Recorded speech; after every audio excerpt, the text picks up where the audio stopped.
Hello दोस्तों, आपके अपने YouTube चैनल में स्वागत है। मैं जन फिर से एक बार आपकी सेवा में। तो क्या UPSI एंड ASI की DVPST हो गया है, सेकंड लिस्ट वालों का भी हो गया। 23 तारीख तक उनका चला था, 20, 21, 22 को नहीं था, 23 को था और उनका भी DVPST हो गया है। अब बहुत से सवालों का जवाब दूंगा आपको इस वीडियो में, इसलिए बिना स्किप किए इस वीडियो को पूरा देखें। टाइपिंग कब होगी, क्या कट ऑफ रह सकती है, और जो भी आपके क्वेश्चन है मैं एक एक सवाल को नोट कर लिया है, सबके जवाब देने वाला हूँ। ठीक है, पहली बात तो कुछ ये इंतज़ार कर रहे हैं कि तीसरी लिस्ट आएगी।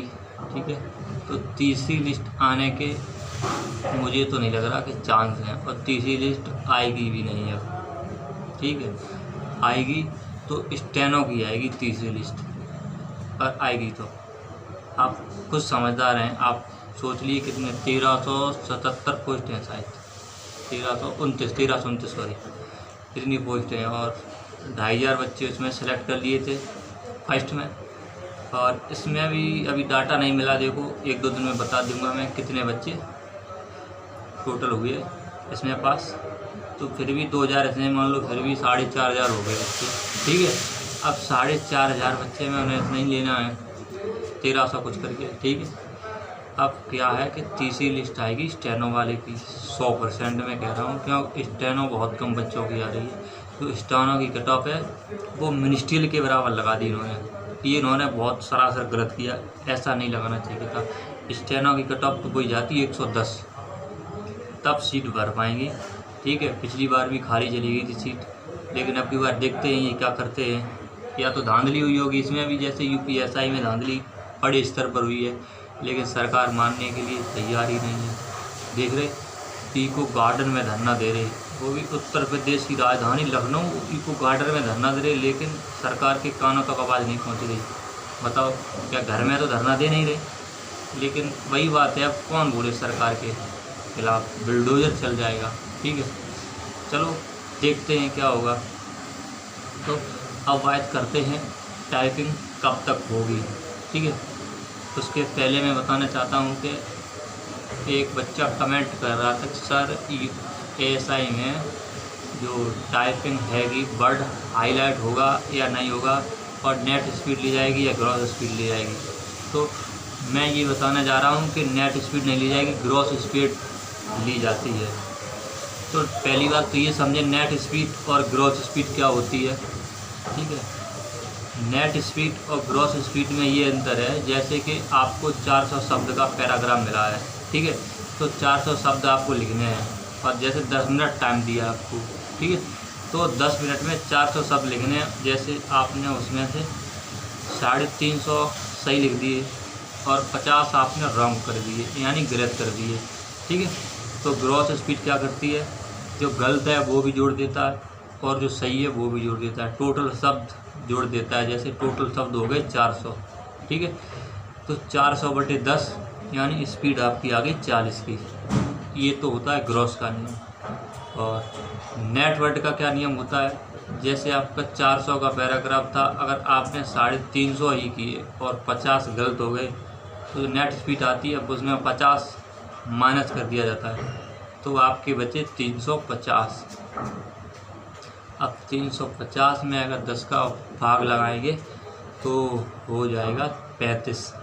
ठीक है, ये रहा नेट स्पीड और ग्रॉस स्पीड का। तो ग्रॉस स्पीड ली जाएगी, जो अच्छा भी है। ठीक है, आप सब लोगों के समझ में आ गया होगा कि ग्रॉस में पेनल्टी लगती है और नेट में पेनल्टी भी लगती है, जैसे आपके माइनस कर दिया जाता है जो भी रॉन्ग आपने शब्द किए हैं। ठीक है, और उसके बाद अब टाइपिंग कब तक हो सकती है, तो टाइपिंग कब तक हो सकती है ये बात नोटिस कर लो अपने दिमाग में।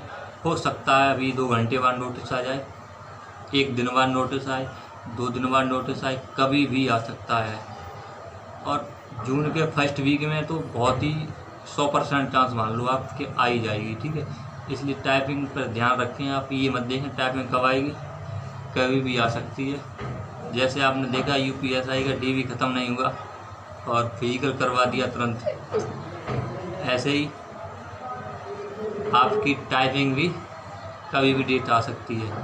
ठीक है, और जैसे मैंने बोला वर्ड हाईलाइट होता है या नहीं होता है, ठीक है। तो वर्ड हाईलाइट ज़्यादातर तो देखो मैंने पूछा भी है तो सब बता रहे वर्ड हाईलाइट होगा, ठीक है। हाँ, वर्ड हाईलाइट होगा। और यहाँ पर कितनी करनी चाहिए जो वहाँ पे हम पास हो जाएंगे, ये भी क्वेश्चन है। जैसे हिंदी आपकी 25 मांगी हुई है और इंग्लिश 30 मांगी हुई है, ठीक है। तो यहाँ पे कितनी करें जो वहाँ पे आप पास हो जाओ।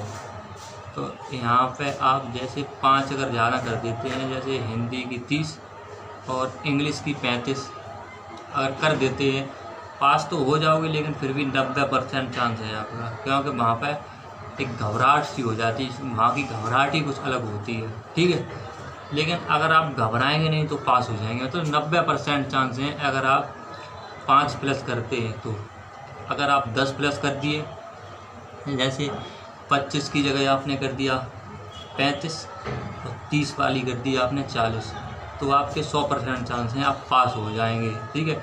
लेकिन घबराना नहीं है, कोई दिक्कत वाली बात नहीं है। एक दोस्त था हमारा, यहाँ पर भी उसकी 31-32 की आती थी, बता रहा वहाँ पे मैंने आराम से 30 की निकाल दी, ठीक है। लेकिन हिंदी उसको नहीं आती थी, हिंदी 21 की आती थी, उसने दिया था, तो हिंदी भी उसकी इतनी आई 21-22 की, ठीक है। तो घबराएं नहीं वहाँ पे, ये मत देखें कि कोई क्या बता रहा है, कोई क्या बता रहा है। बस अपने आप पे विश्वास रखें और टाइपिंग करते रहें, ठीक है। अब मैं बताना चाहूँगा final cut off, final cut off क्या रह सकती है, ठीक है। सभी को इंतज़ार है फाइनल कट ऑफ होगा मेरा या नहीं होगा, ठीक है। तो फाइनल कट ऑफ के लिए जैसे मैंने बताया है, पहले ही बताया था कि जो फर्स्ट लिस्ट वाले हैं उनका तो 100% है क्लियर। अगर उन्होंने टाइपिंग निकाल देते हैं और निकाल भी देंगे, उसमें से टाइपिंग सबकी कंप्लीट ही होगी। जो नई नौकरी करना चाह रहा हो उसकी कंप्लीट नहीं होगी। जैसे उसका UPSI में था, मैंने पहले ही बताया था, कुछ ऐसे कैंडिडेट हैं जिनका UPSI में है तो UPSI ज्वाइन करेगा, ना कि ASI, ठीक है। तो आपकी कट ऑफ फर्स्ट लिस्ट वाले तो 100% है, और सेकंड लिस्ट वाले जो बॉर्डर पे हैं उनका थोड़ा है प्रॉब्लम। तो उनके लिए तो कट ऑफ तभी बताई जा सकती है जब होगी टाइपिंग, ठीक है। अगर टाइपिंग होगी, कितने बच्चे एब्सेंट होते हैं, कितने देने जाते हैं, फेल होता है, तभी पता लगेगा सेकंड लिस्ट वाले कितने पानी में हैं और क्या बाहर हैं, ठीक है। और थर्ड लिस्ट इसलिए बता रहा हूँ मैं, जैसे एक बच्चा ये कह रहा था कि मिनिस्ट्रियल और स्टेनो की एक साथ रख दी है उन्होंने कट ऑफ, तो स्टेनो की आएगी तो मिनिस्ट्रियल की क्यों नहीं आएगी, मिनिस्टर की लिए आएगी। तो भैया बात ऐसी है, वो उन्होंने किया गलत, उनको एक साथ नहीं रखनी चाहिए थी मिनिस्ट्रियल की कट ऑफ, ठीक है। मिनिस्ट्रियल की कट ऑफ ऊंची रखनी चाहिए थी, क्योंकि मिनिस्ट्रियल में कोई ऐसा वो नहीं था, लेकिन स्टेनो सबसे कठिन चीज़ होती है, ठीक है। तो स्टेनो की तो 100% आने वाली है तीसरी लिस्ट, ठीक है। और आप टाइपिंग करते रहें, जो अगर तीसरी लिस्ट के नीचे बॉर्डर पे हैं, जैसे कट ऑफ गई है उससे 1-2 नंबर कम है, सोच रहे तीसरी लिस्ट आएगी, तो आप भी अपनी तैयारी करते रहें। मैं ये नहीं कह रहा हूँ तीसरी लिस्ट ना आए, मैं तो कह रहा हूँ भगवान सब लग जाएँ जिनने परीक्षा दी है, ठीक है। और जो भी आपके सवाल है मैं सबके जवाब दूंगा। वीडियो अच्छी लगी हो तो लाइक, डिसलाइक, सब्सक्राइब कर देना, और आगे जो भी जानकारी आती है मैं आपको बताऊंगा। जय हिंद।